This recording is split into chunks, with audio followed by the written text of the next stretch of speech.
Tara, parto ka. May na-trap dito na kuwan. Hawikan. Ito oh. Naiwan pag-low tide. Naiwan na siya. Ayan, inaabot na siya ng low tide sa kuwan. Bakawan. Aalpasan natin. Mga kakuwan. Wonder. Laki niya oh. Kawawa naman. Eh, baka mamamatay lang yan doon sa kuwan. Natrap siya sa parang siguro akala niya pag low tide hindi na siya abutin doon. Alpasan natin to.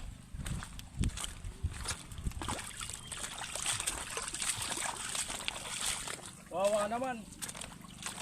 Kung inabot to mainitan yung kuwan baka mamatay.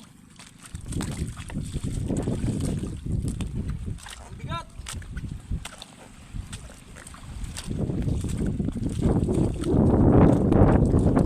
Mga pala yung kuwan lugar namin dito sa probinsya.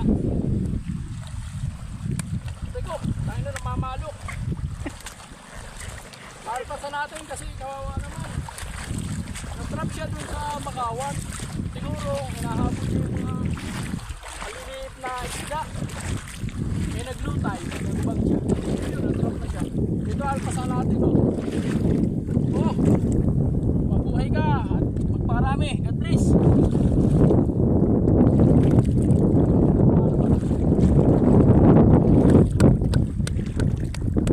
Yan, papaw na naman dyan.